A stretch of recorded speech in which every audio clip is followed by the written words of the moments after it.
Bismillahirrahmanirrahim. Assalamualaikum warahmatullahi wabarakatuh.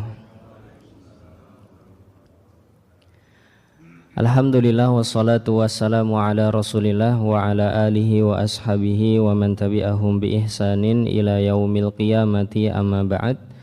Bapak Ibu yang dimuliakan Allah Subhanahu wa taala, di kesempatan pagi hari ini kita bersyukur dan memuji Allah Subhanahu wa taala atas segala limpahan nikmat dan karunia yang masih Allah anugerahkan kepada kita semua. Salawat beriring salam semoga selalu tercurah dan terlimpahkan kepada uswah hasanah kita Nabi besar Nabi Agung Muhammad sallallahu alaihi wasallam beserta keluarga, sahabat dan orang-orang yang mengikuti beliau dengan baik hingga akhir zaman nanti. Bapak Ibu yang dimuliakan Allah Subhanahu wa taala, meskipun terlambat kami mengucapkan selamat Hari Raya Idul Fitri 1447 Hijriah. Semoga Allah Subhanahu wa taala menerima amal ibadah kita di bulan Ramadan tahun kemarin ya, atau tahun ini. Dan semoga Allah Subhanahu wa taala bisa mempertemukan kita dengan Ramadan tahun berikutnya dengan badan yang sehat, rizki yang lancar dan hidup yang bahagia. Amin ya rabbal alamin. Bapak Ibu yang dimuliakan Allah Subhanahu wa taala, di kesempatan pagi hari ini kita akan melanjutkan pembahasan kita dari kitab Riyadhus Shalihin, dan tema besar kita pada kesempatan pagi hari ini adalah hadiah terbaik dari Allah. Hadiah terbaik dari Allah. Nah, kira-kira hadiah terbaik dari Allah Subhanahu wa taala ini apa? Apakah hadiah terbaik dari Allah Subhanahu wa taala ini berupa harta benda? Jawabannya sepertinya bukan. Karena hadiah terbaik ini tidak memiliki keburukan padanya. Kalau harta benda masih ada baiknya, ada buruknya. Makanya kadang Nabi SAW berlindung dari keburukan harta benda, baik ketika kita punya harta benda banyak ataupun ketika punya harta benda sedikit. Nabi SAW berdoa, Allahumma inni a'udhu bika min syarri fitnatil ghina wa a'udhu bika min fitnatil faqr. Ya Allah, aku berlindung kepadamu dari jeleknya efek buruk kekayaan, dan aku juga berlindung kepadamu dari ujian kemiskinan. Di kekayaan Nabi pakai syarri, keburukannya. Kalau di kefakiran beliau langsung menyebutkan kefakiran, tidak pakai syarnya. Ya, itu menunjukkan bahwasannya kelapangan itu lebih baik daripada kekurangan, Bapak Ibu. Maka hendaknya kita banyak memohon kepada Allah Subhanahu wa taala agar dilapangkan bukan dikurangkan. Baik, tentu bukan harta benda, karena masih ada efek buruk, ada efek baiknya. Begitu juga hadiah terbaik dari Allah Subhanahu wa taala bukan anak dan keluarga. Memang itu semua penting. Anak, kita dapat anak, sudah menikah lama enggak punya anak, kemudian punya anak, Masya Allah, sebuah nikmat yang sangat besar dari Allah Subhanahu wa taala. Namun ini bukan hadiah terbaik. Ketika kita ngejomblo lama, Bapak Ibu, dulu ya enggak nikah-nikah, kemudian akhirnya dapat istri atau ibu-ibu dapat suami, itu juga sebuah nikmat yang besar dari Allah Subhanahu wa taala, tapi itu bukan hadiah terbaik ya. Karena di berbagai ayatnya Allah Subhanahu wa taala menyatakan, wahai orang-orang yang beriman, pasangan hidup kalian, anak-anak kalian itu bisa jadi menjadi musuh kalian. Hendaknya kamu berhati-hati. Itu bukan hadiah terbaik, meskipun itu nikmat besar. Kita katakan itu nikmat besar, tapi bukan hadiah yang terbaik ya. Terus apa hadiah yang terbaik ini, Bapak Ibu? Nah, ini yang akan kita bahas pada kesempatan pagi hari ini. Disebutkan di sini dari sahabat Abu Sa'id Al-Khudri radhiyallahu anhu. Jadi sahabatnya namanya adalah Abu Sa'id Al-Khudri. Ya, ini sahabat yang punya sebutan sebagai mufti Madinah, Bapak Ibu. sahabat yang punya sebutan sebagai mufti kota Madinah. Jadi termasuk orang yang pandai, seorang ulama. Ya. Dan beliau ini bisa meriwayatkan sekitar 1170 hadis dari Nabi SAW, cukup banyak. Ya.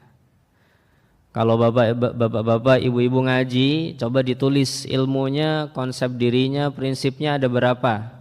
Ya. Kalau beliau bisa menghafal 1170. Dan kita belajar seperti ini Bapak Ibu, sebenarnya adalah mau memperkuat konsep diri kita kepada kebaikan. Maka coba ditulis, oh aku belajar seperti ini, aku belajar prinsip seperti ini, aku belajar bersikap seperti ini, dan yang semisalnya. Baik, beliau ini juga, jadi umurnya ini masih muda Bapak Ibu. Di perang Uhud tahun 2 Hijriah, beliau umurnya masih kurang dari 15 tahun. Jadi tahun 2 Hijriyah umurnya baru atau kurang dari 15 tahun. Kalau Nabi SAW meninggal tahun 11 Hijriyah, berarti umurnya berapa nih Bu? Misalkan kemarin dia 14 tahun misalkan. Kalau 14 di tahun 11 Hijriyah jadi berapa Pak?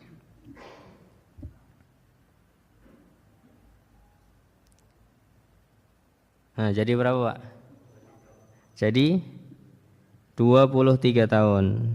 Jadi ketika Nabi SAW wafat, ini Abu Sa'id Al-Khudri baru berumur kurang lebih 23 tahun. Nah, di perang Uhud ini Bapak Ibu, anak-anak yang masih 14 tahun ini ikut ke Uhud, mau berjuang bersama Nabi SAW. Dan tentu orang berangkat perang itu sudah tahu resikonya. Ya. Kalau nggak mati, luka, capek, itu resikonya itu Bapak Ibu di dunia. Ya. Tapi di akhirat mereka menjadi orang-orang yang mulia. Dan anak 14 tahun sudah siap dengan resiko-resiko itu. Ini kalau kita punya anak 14 tahun sudah punya keberanian yang luar biasa, itu sesuatu yang perlu untuk diapresiasi dari anak Bapak Ibu. Ya. 14 tahun sudah misalkan punya inisiatif kerja misalkan, bagus itu Bapak Ibu. Sudah punya inisiatif kalau dalam agama, aku pengen hafal Al-Quran misalkan, aku pengen belajar begini, aku pengen belajar begini, aku pengen ingin ikut kursus begini, ingin ikut kursus seperti itu. Aku ingin belajar kepada si A, kepada si B, kok yang baik-baik, itu perlu disyukuri. Karena banyak anak-anak saat ini masih bingung ya.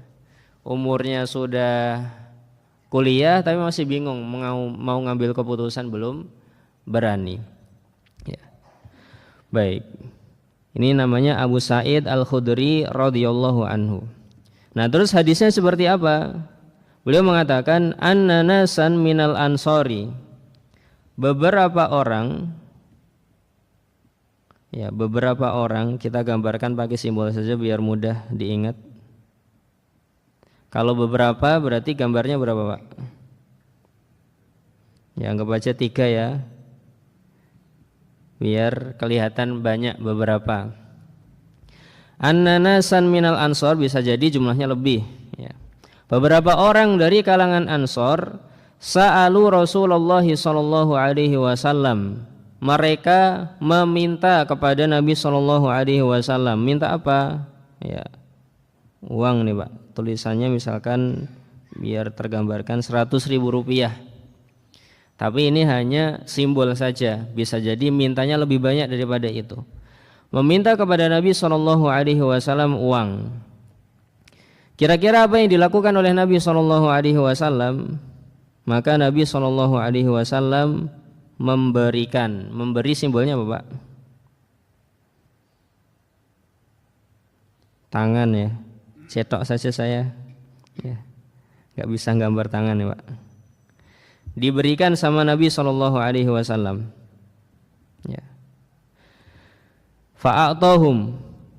Tsumma sa'aluhu fa'atahum. Kemudian diulang lagi Bapak Ibu.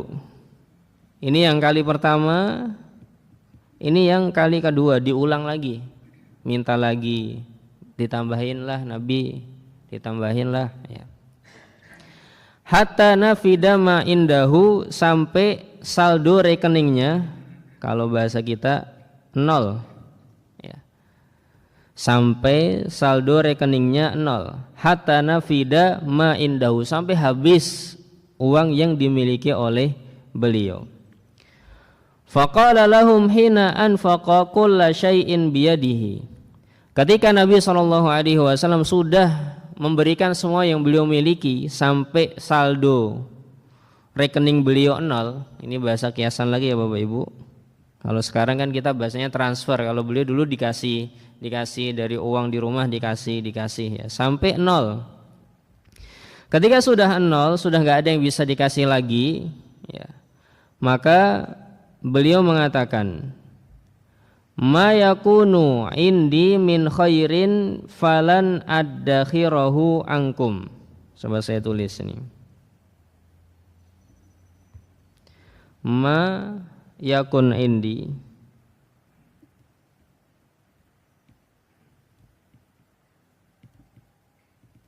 min khairin falan addakhirahu ankum.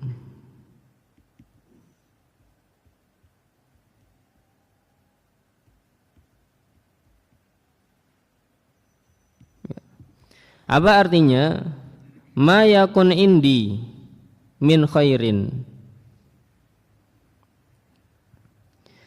jika ada padaku, atau bisa juga diterjemahkan apabila aku punya, min khairin. Ada yang belajar bahasa Arab Pak? Min khairin artinya apa? Sebagian dari kebaikan. Itu arti tekstual. Sebagian dari kebaikan. Makna yang dimaksud oleh Nabi apa Pak? Kan kalau jika ada padaku sebagian dari kebaikan, kita nggak paham nih ya. Apa maksud dari sebagian kebaikan ini? Yang dimaksud oleh Nabi SAW, khair ini adalah uang Bapak Ibu. Apabila aku punya uang, gitu. Apabila aku punya uang. Jadi uang ataupun harta benda terkadang diibaratkan di dalam Al-Quran dengan kata khair. Ada yang bisa menyebutkan Pak, di mana Allah menyebutkan harta benda atau uang dengan kata khair?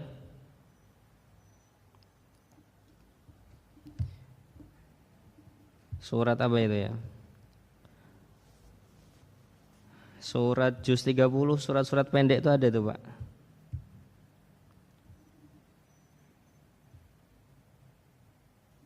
Al-Khair ya. Surat Al-Adiyat misalkan ya, surat Al-Adiyat ayat 8, wa innahu lihubbil khairi lasyadid. Mana ini Al-Qur'annya?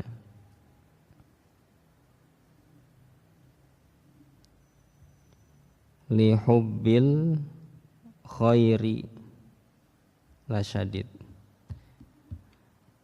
Wa innahu lihubbil khairi lasyadid. Dan sesungguhnya dia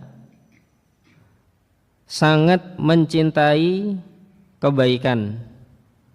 Padahal ini bahasanya sedang menyindir Pak. Tapi kalau diterjemahkan secara tekstual jadinya bagus apa buruk Pak? Dia sangat cinta kebaikan. Jadinya bagus konotasinya. Tapi padahal ini ayatnya sedang nyindir beberapa orang di ayat-ayat sebelumnya ini ya. Innal insana li rabbihi lakanut, manusia itu sama Tuhannya seringkali enggak manutan. Wa innahu ala dzalika lasyadid, bahkan sampai derajat tingkat yang parah sekali. Wa innahu lihubbil khairi lasyadid, dan dia itu sangat cinta dengan kebaikan. Berubah nanti Pak siaknya. Siak itu apa ya? makna dalam diri kita, kalau nggak kita terjemahkan secara makna yang tepat, artinya kita jadi berubah. Yang tadinya ada kritikan kok sekarang ada pujian. Ya.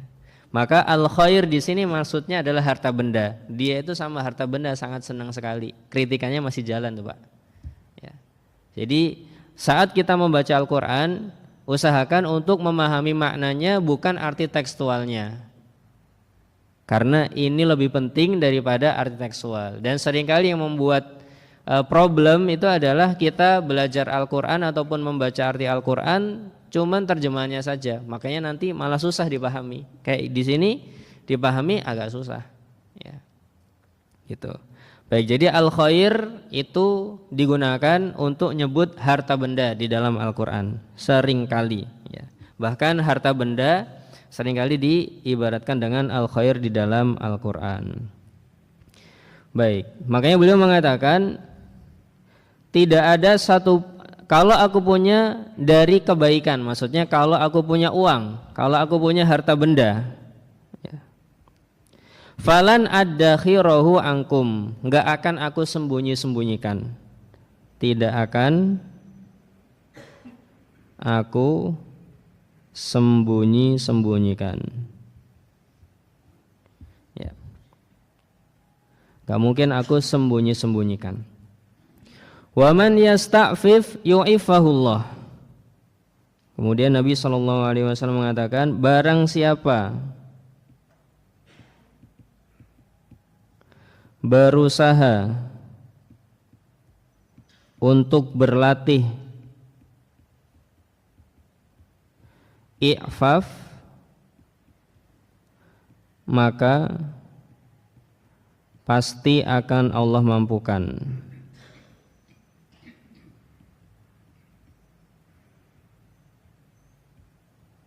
Ya, ini yang pertama dari kalimat beliau, nanti kita pelajari.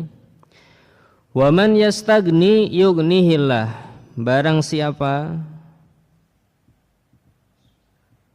merasa kaya, nanti kita akan terjemahkan merasa kaya itu maksudnya apa, maka akan Allah cukupi. Jadi ini merasa kaya dengan Allah Bapak Ibu. Nanti kita akan cukup intens di sini juga. Kemudian waman yatasabbar yusabbirhullah. Yang ketiga, barang siapa berusaha untuk berlatih sabar, maka pasti akan Allah buat dia sabar. Ya, kenapa kok saya pakai kalimat berlatih nih Bapak Ibu? Karena semuanya ini nggak bisa didapatkan dengan cara yang instan. Kita berusaha untuk i'faf, harus latihan, harus punya momen-momen di mana kita tuh merasa susah untuk melaksanakan itu. Untuk merasa kaya juga sama, harus berlatih. Ya. Untuk sabar juga harus berlatih, karena ini semua tidak instan. Ini masuknya ke kategori keahlian. Dan apapun dari keahlian itu harus berlatih. Bapak Ibu di sini punya keahlian badminton, Pak? Kalau mau ahli badminton latihan nggak, Pak? Latihan. Yang suka sepak bola, kalau mau jadi ahli sepak bola harus latihan nggak, Pak? Harus latihan. Yang ahli nulis, dosen-dosen mau bikin jurnal Bapak Ibu, nulis biasa bisa, tapi kalau suruh nulis jurnal susah, perlu latihan. Kita harus les, harus ikut webinar, harus ikut latihan kemana sama dosen ini. Semuanya butuh latihan. Yang namanya keahlian itu butuh latihan. Sholat khusyuk Bapak Ibu itu juga keahlian. Tidak bisa kita sholat khusyuk tanpa latihan. Dan setiap sholat kita harus latihan. Ya, kalau latihannya benar, lama-lama akan bisa. Tapi kalau nggak pernah dilatih ya nggak bisa. Itu disebut dengan keahlian namanya. Baca Quran. Baca Quran, lihat orang lain kayaknya baca Quran mudah banget, itu kayak ngalir aja. Saya kok pelan-pelan, nggak bisa-bisa. Nah, dulu ketika saya di pondok waktu SMK Bapak Ibu, melihat teman baca Quran tuh kayaknya kok ngalir, bisa ngalir terus. Kok saya nggak bisa ini. Baca Quran kok harus berhenti, baca lagi dulu ayat huruf demi hurufnya, baru bisa baca lagi. Yang lain kok cepet banget ini. Ya. Ternyata itu semua butuh latihan. Yang namanya keahlian itu butuh keahlian. Makanya kita tuliskan di sini kata berlatih. Ya. Karena ini makna dari yasta'fif dan yastagni. Wazan istaf'ala. Wazan istaf'ala itu salah satu fungsinya adalah untuk mengibaratkan sesuatu yang kita berlatih padanya. Baik, wa ma u'tiya ahadun ata'an, dan tidaklah seseorang diberi sebuah hadiah, dan tidaklah seseorang diberi hadiah oleh Allah yang lebih khairan wa ausa. A itu lebih baik, yang lebih baik. B lebih lapang. Bahasanya lebih apa ini? Hadiah kok lebih lapang, itu nggak cocok di bahasa Indonesia. Apa Pak? Hadiah itu yang lebih apa Pak? Hadiah yang lebih baik dan lebih hadiah yang lebih apa Pak? Lebih? Ini yang mana nih yang berbicara Pak? Mohon maaf. Menggembirakan. Ya bisa Pak, lapang, menggembirakan. Atau mungkin yang lebih berharga mungkin. Ya. Dan konotasi-konotasi dari makna-makna yang lainnya, lebih baik, lebih lapang. Kalau secara tekstual khair itu lebih baik, ausa itu lebih lapang. Ya, Bapak Ibu bisa mengira-ira kira-kira kalau dalam bahasa Indonesia hadiah yang gimana yang bagus itu. Ya. Hadiah yang spesial gitu ya juga bisa di sini. Hadiah yang lebih baik dan lebih spesial bisa. Ya. Tidaklah Allah memberikan hadiah kepada seseorang yang lebih baik dan lebih spesial minas sabri, daripada kesabaran, Pak. Pernah dapat konsep ini Pak? Sabar, hadiah yang spesial itu gimana itu Ustaz? Ya. Ini nggak masuk dalam logika kita Pak. Kalau mau di logika nggak bisa. Ya. Tapi nanti kalau kita dengerin penjelasan Ibnu Jauzi baru bisa. Ya. Tapi kalau kita belum belajar kita nggak bisa. Sabar itu kan susah Ustaz. Kok itu hadiah terbaik dari Allah Subhanahu Wa Taala? Nah itu yang akan kita bahas nanti Bapak Ibu. Baik, sekarang kita sampaikan dulu beberapa pelajaran. Di antaranya yang pertama Bapak Ibu, di sini kita mendapatkan pelajaran tentang kedermawanan Rasulullah SAW, dan itu tidak perlu diragukan lagi. Kenapa kok beliau bisa membangun peradaban yang sangat luar biasa dalam kurun waktu 23 tahun? Kenapa? Rasulullah SAW dalam waktu 23 tahun bisa membangun peradaban yang luar biasa. Maka diantaranya Bapak Ibu, satu, semangat menguatkan perekonomian.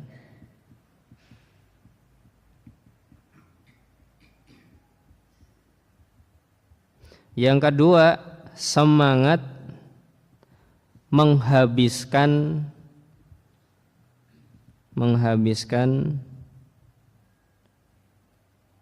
keuangannya dengan cara yang halal tentunya. Nguatinnya ya dengan cara yang halal, nyampaikannya dengan cara yang halal Bapak Ibu. Kalau lagi perang dapat harta ghanimah perang, penguatan perekonomian. Ya. Ketika sudah dapat, ada yang minta-minta ini dikasih. Tidak ada yang disimpan Bapak Ibu. Dan kalau ada pemimpin yang konsep berpikirnya seperti itu masyarakatnya pasti bisa jaya. Tapi sedikit atau belum bisa yang banyak seperti itu Bapak Ibu.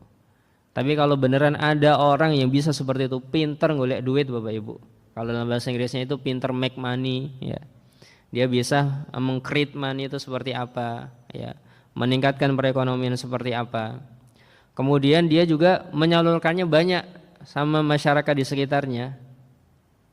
Perekonomian di situ atau masyarakat di situ akan maju.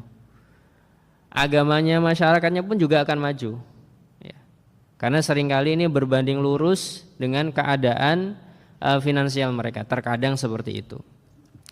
Ini adalah konsepnya Nabi SAW, ngasihnya banyak, memproduksinya juga banyak. Ya. Dapat tanah di Khaybar ya harus diproduksikan, harus nanam ini ya. Biar panennya banyak seperti apa ya. Semuanya diusahakan oleh Nabi SAW ya. Bahkan dalam sebagian hadis beliau mengatakan, seandainya besok itu hari kiamat, hari ini aku masih bisa nanam pohon korma, aku akan nanam meskipun besok hari kiamat ya. Jadi beliau berusaha semaksimal mungkin untuk meng-create perekonomian, menguatkan perekonomian, tapi juga menyalurkannya semangat sekali. Nah kalau ada pemimpin seperti ini pasti dicintai Bapak Ibu sudah. Apalagi rumahnya cuman sederhana, cuman cukup untuk tidur ya, coba Bapak Ibu. Uangnya banyak, cuman cukup untuk tidur rumahnya. Nah kita ini rumahnya lebih besar daripada Nabi SAW. Dan meskipun Nabi tidak meminta itu kepada khalifah-khalifah setelahnya Bapak Ibu. Yang lainnya punya rumah besar, ya tidak apa-apa ya. Utsman misalkan di Madinah punya 2 rumah, atau Abu Bakar punya 2 rumah, Nabi punya 1 rumah ya, tidak dipermasalahkan ya. Tapi memang konsep kehidupan Nabi SAW sudah berbeda dengan yang lainnya ya. Beliau sangat dermawan sekali dan dengan itu beliau sangat dicintai oleh para sahabatnya. Kalau berinfak sampai habis, makanya kalau di bulan Ramadan ada hadis-hadis yang disebutkan, misalkan hadisnya Ibnu Abbas radhiyallahu anhu, karena Nabi SAW ajwadan nas. Nabi SAW itu orang yang paling dermawan ya. Wa kana ajwada ma yakunu fi Ramadan, dan kedermawanan beliau paling memuncak itu di bulan Ramadan. Itu biasanya sering disebutkan sebagai bahan kultum. Ada yang menyampaikan kemarin, Pak? Dengar hadis ini atau tidur juga? Baik. Anas bin Malik radhiyallahu anhu juga menyatakan seperti ini. Karena Nabi SAW ahsanan nas. Nabi SAW itu adalah orang yang paling baik. Wa asya'an nas, orang yang paling pemberani. Wa ajwadan nas, orang yang paling dermawan. Ini adalah kedermawanannya Nabi SAW. Baik, ini pelajaran yang pertama tentang kedermawanan dan konsep hidup Nabi SAW. Yang kedua Bapak Ibu, berikutnya adalah ulama sepakat bahwa orang yang benar-benar fakir dan tidak punya apa-apa boleh minta. Ulama sepakat bahwa orang yang benar-benar fakir, nggak punya ya, boleh minta dengan catatan. Satu, catatannya Bapak Ibu, sebatas kebutuhannya. Kalau minta-minta untuk memperkaya diri enggak diperbolehkan. Bahkan Nabi SAW mengancam ya. La tazalul mas'alatu bi ahadikum hatta yalqallahu ta'ala wa laysa fi wajhihi muz'atul lahmin. Seseorang terus meminta sampai akhirnya ketemu dengan Allah Subhanahu wa taala, di wajahnya enggak punya daging. Jadi kalau besok di hari kiamat Bapak Ibu, kita melihat ada orang, naudzubillahi min dzalik, semoga kita bukan termasuk orang tersebut. Kita melihat ada orang jalan, kok tengkorak aja nih Pak ya. Di wajahnya tengkorak aja, enggak punya daging gitu. Maka kita bisa menyatakan mungkin dulu di dunia dia pekerjaannya minta-minta ya. Ini adalah pekerjaan yang sangat tidak baik di dalam agama kita ya. Jadi meminta-minta sesuatu yang tidak baik, apalagi untuk memperkaya diri ya. Nanti kalau Bapak Ibu ketemu orang yang suka meminta-minta, mungkin ini salah satu pesan yang harus disampaikan, Mas atau Mbak atau Pak. Saya ingin menyampaikan salah satu hadis Nabi SAW. Ya, kata Nabi SAW, seseorang akan terus meminta dan meminta, ya, untuk memperkaya dirinya sampai akhirnya dia bertemu dengan Allah, tidak ada dagingnya di wajahnya. Nanti akhirnya di hari kiamat dia datang kepada Allah dengan tengkoraknya saja, nggak ada dagingnya. Udah gitu aja Pak. Nanti kalau orangnya punya hati nurani, dia mikir sendiri, wah berarti aku harus berhenti itu. Gitu. Itu salah satu yang perlu disampaikan. Bisa jadi mereka seperti itu karena belum tahu. Ya. Baik, ini muttafaqun alaihi. Ya. Nabi SAW juga menyatakan, man sa'alan nasa takatsuran, barang siapa minta-minta kepada manusia untuk memperkaya dirinya, fa inna ma yas'alu jamron, dia meminta bara api. Fal yastaqil aw liyastakthir, maka silahkan saja mau diperbanyak atau dipersedikit. Ya. Itu kata Nabi SAW. Jadi sebatas kebutuhannya, boleh tapi sebatas kebutuhannya. Ini hampir sama dengan di hutan Bapak Ibu nggak punya makanan, tersesat, naudzubillah min dzalik, semoga kita nggak pernah seperti itu. Di hutan tersesat, ya nggak ada makanan apa-apa, adanya babi yang seliweran gitu. Maka Bapak Ibu boleh memburu babi tersebut, kemudian dibakar dagingnya, tapi sebatas yang membuat kita hidup, nggak mati aja. Tapi kalau satu hewan itu dihabiskan, nah itu yang diharamkan. Tidak diperbolehkan. Jadi makanya sebatas yang dibutuhkan saja. Baik, kemudian yang kedua Bapak Ibu, tidak menghinakan diri. Tidak menghinakan diri. Gimana menghinakan diri itu? Satu diantaranya Bapak Ibu, ya, ngemis-ngemis atau ngulang-ngulang. Kalau bahasa Inggrisnya plus please Pak. Ya. Please diulang terus. Nah, please. Itu juga tidak diperbolehkan. Tidak boleh sampai seperti itu. Ya.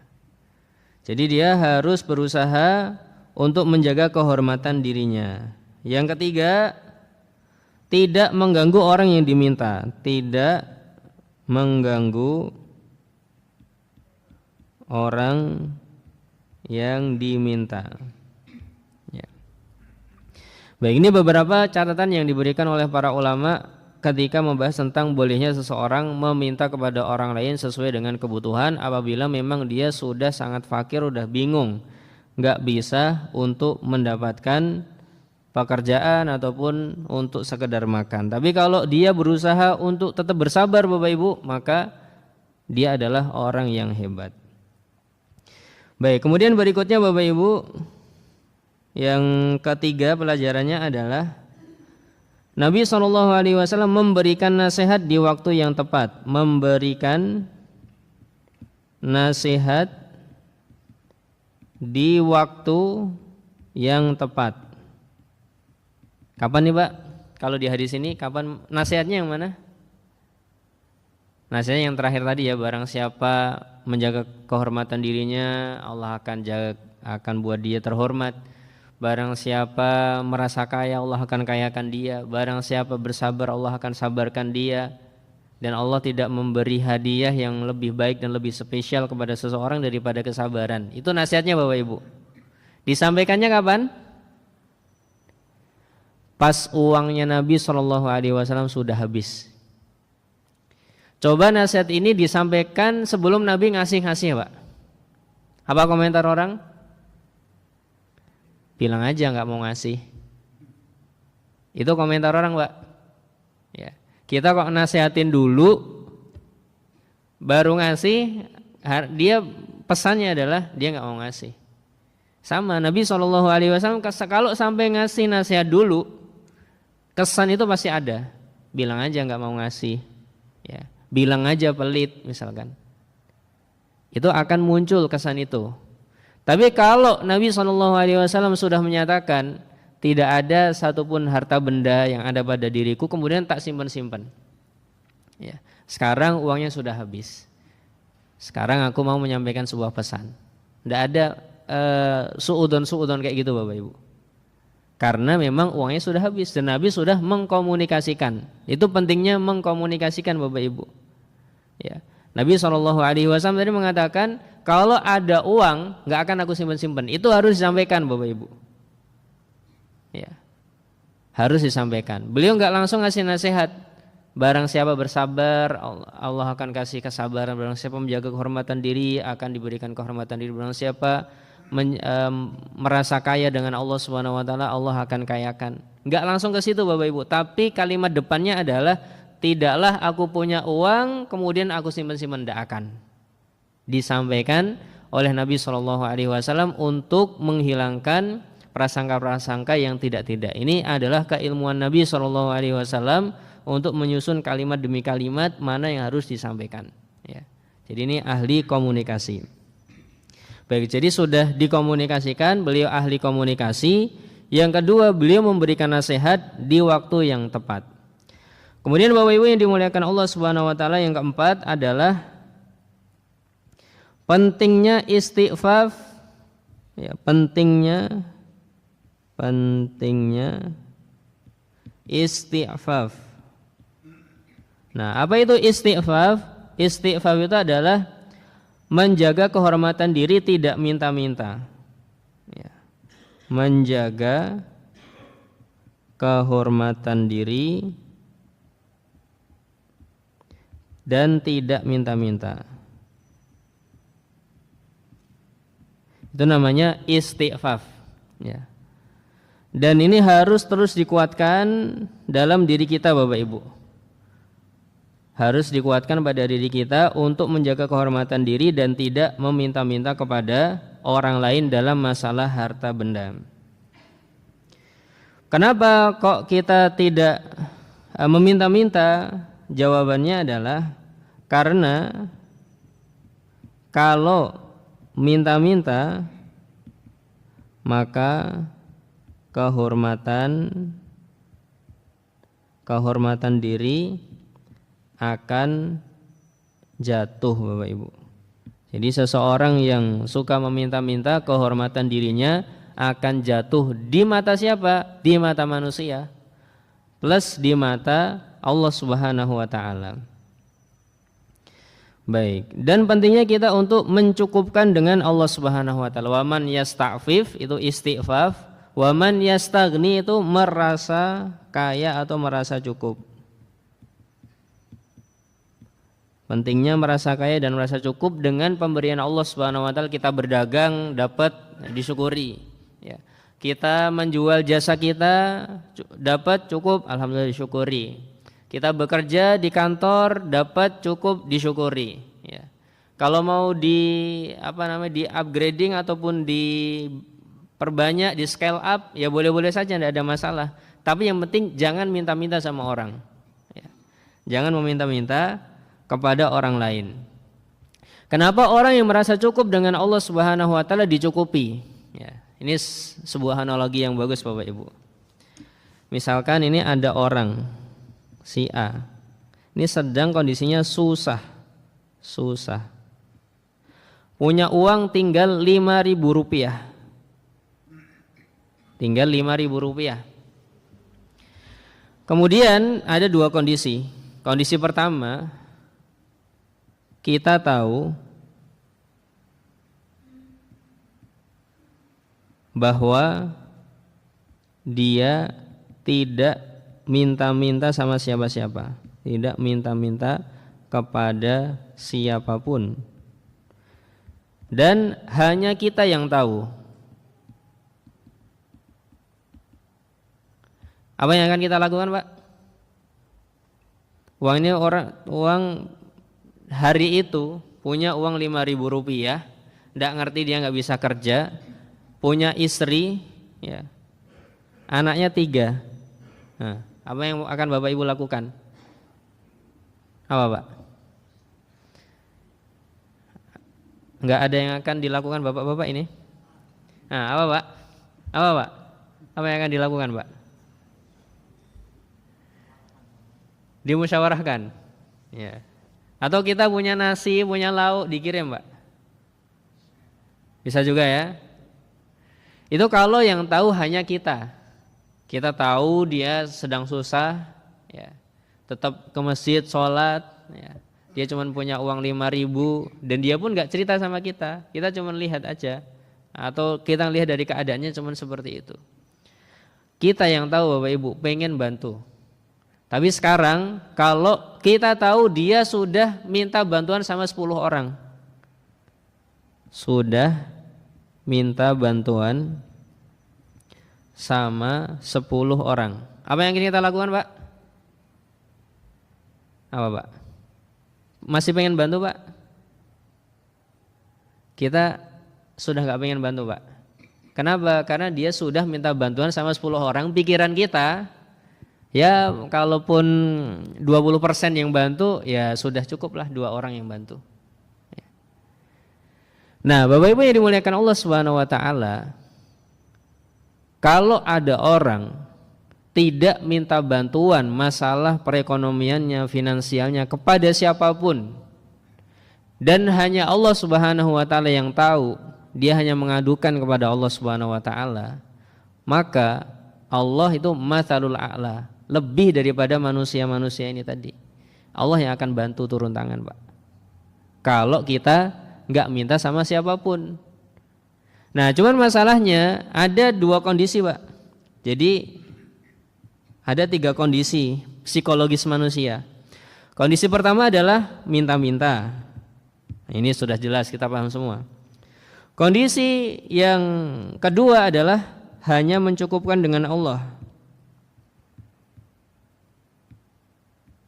Dengan Allah, enggak minta-minta sama orang. Kondisi ketiga ini yang rugi dunia akhirat Pak. Apa itu? Enggak minta-minta plus berharap sama manusia.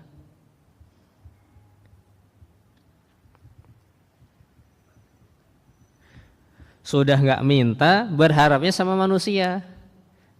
Ya, hatinya ini bukan berharap kepada Allah Subhanahu wa ta'ala. Mikirnya siapa tahu nanti Pak A ngasih aku lah, siapa tahu nanti Pak B ngasih aku lah. Tapi dia enggak mau cerita-cerita Pak. Rugi Pak. Ya, orang-orang ngira dia berkecukupan, dan Allah Subhanahu wa ta'ala enggak akan bantu dia. Dia masih bukan berharap kepada Allah Subhanahu wa ta'ala. Udah rugi nih Pak. Ya, dunia enggak dapat, dibantu Allah Subhanahu wa ta'ala pun tidak.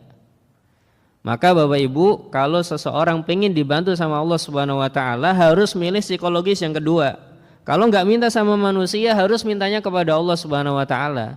Jangan berharap kepada manusia. Nanti kita rugi, ya. Baik, nanti kita akan rugi dengan hal tersebut. Baik. Kemudian yang berikutnya Bapak Ibu, barang siapa bersabar, ya, barang siapa berlatih sabar, maka Allah Subhanahu wa ta'ala akan buat dia bisa sabar, ya. Baik, sekarang yang terakhir, ini sudah berapa plusnya Pak? Ya, terakhir dari kalimatnya Ibnu Jauzi di dalam kitab Fathul Bari. Kenapa sabar ini menjadi hadiah terbaik dan terspesial?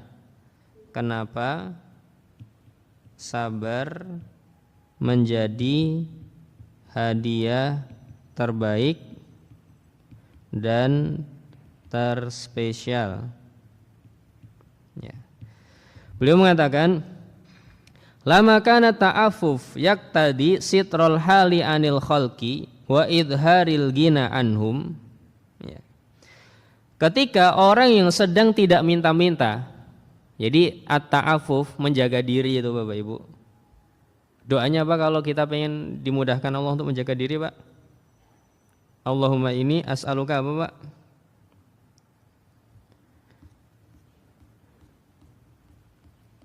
Ini ada doa-doa Pak ya. Mungkin Bapak Ibu sudah punya bukunya, tapi sudah baca belum Pak?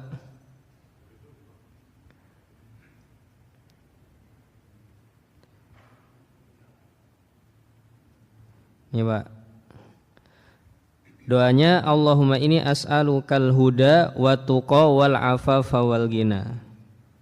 Di sini ada al-afaf, ada al-ghina. Artinya apa? Ya Allah, aku mohon bimbinganmu. Al-huda itu kita minta selalu dibimbing sama Allah Subhanahu wa taala. Kemudian atuqa itu minta apa? Aku minta rasa takut kepadamu ya Allah. Atuqa. Kemudian al-afaf, aku mohon jaga harga diri dan kehormatanku. Al-ghina apa? Dan anugerahkan perasaan tidak butuh kepada selainmu dalam hal harta benda dunia. Ini doa yang harus dipanjatkan dan harus dibaca artinya Bapak Ibu. Ini ada di halaman berapa? 18 ya. Saya bawakan doa ini kalau nggak salah 2 kali Bapak Ibu. Di halaman 18 plus di halaman berikutnya halaman 26, 18 dan 26. Saya artikan dengan sama, ya Allah, aku mohon kepadamu agar engkau terus membimbingku, agar engkau menganugerahkan rasa takut kepadamu di hatiku, jaga kehormatan dan harga diriku, serta anugerahkan perasaan tidak butuh kepada selainmu dalam hal harta benda dunia. Itu doa yang harus dipanjatkan biar kita punya konsep diri tadi di psikologis yang kedua. Hanya mencukupkan diri dengan Allah Subhanahu wa taala. Jangan punya harapan kepada siapapun dalam harta benda dunia. Meskipun Bapak Ibu bekerja, meskipun Bapak Ibu berwirausaha, meskipun Bapak Ibu jualan, meskipun Bapak Ibu melakukan tindakan-tindakan perekonomian, boleh, tidak masalah. Yang penting jangan berharap kepada manusia, berharaplah kepada Allah Subhanahu wa taala. Nah, kata Ibnu Jauzi ini Bapak Ibu, ketika orang menjaga harga dirinya dengan tidak meminta-minta kepada manusia, bahkan menutupi keadaan dirinya dari manusia, ya. Sebagaimana Allah firmankan dalam surat Al-Baqarah 273 itu, orang-orang fakir, ya, yang usiru fi sabilillah, enggak bisa berangkat berhijrah, la yastati'una darban fil ardi, dan dia pun enggak bisa bekerja.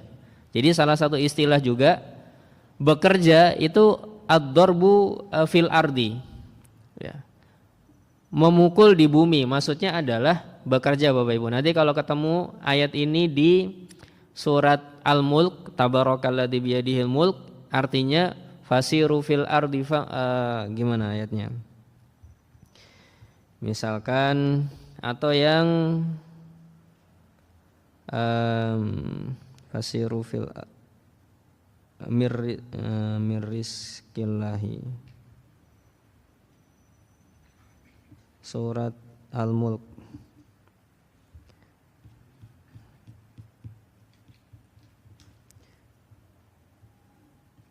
Surat Al-Mulk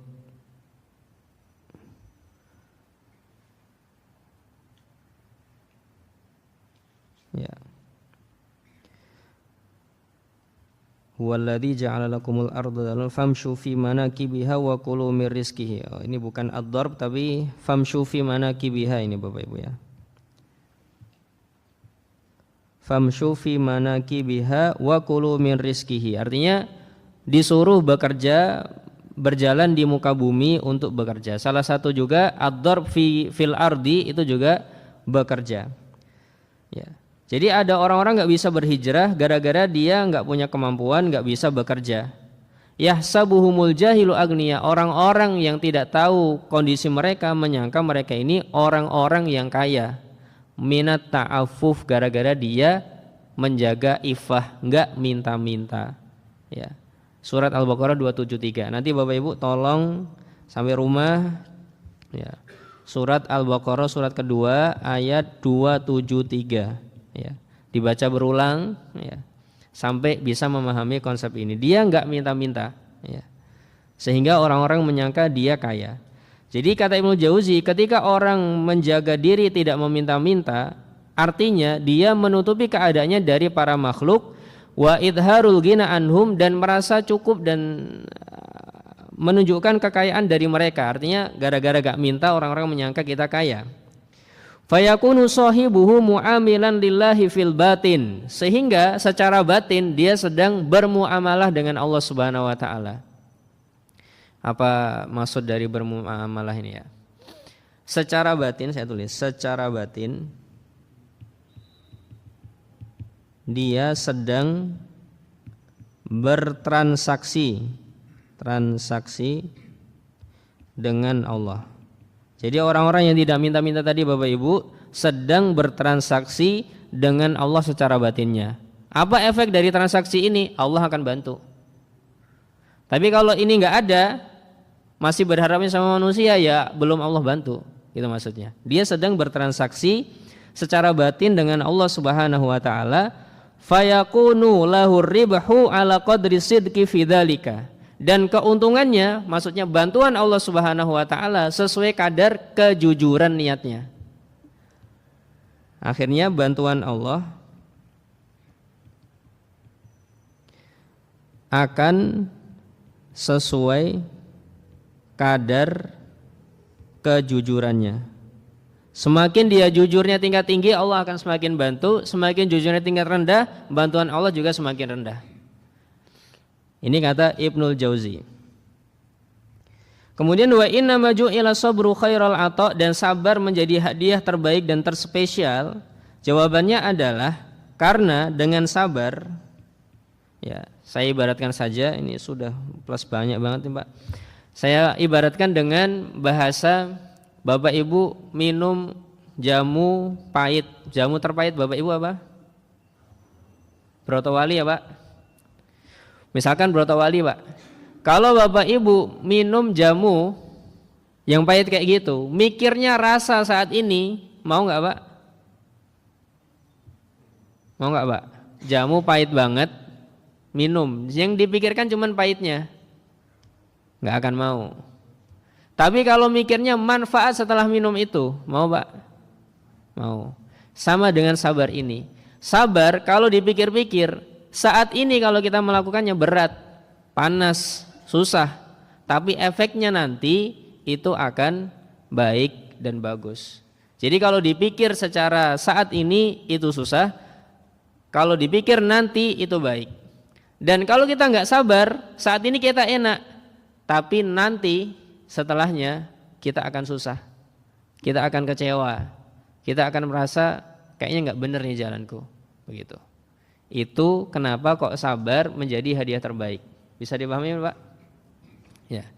Baik, wallahu taala alam bisawab. Mohon maaf ini sampai plus-plus ini Pak ya.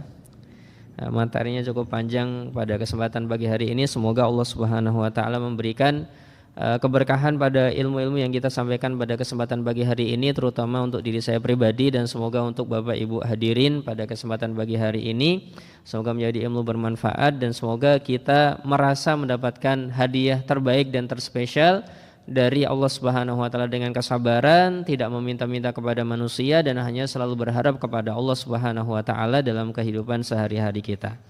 Subhanakallahumma wa bihamdika asyhadu an la ilaha illa anta astaghfiruka wa atubu ilaik. Assalamualaikum warahmatullahi wabarakatuh.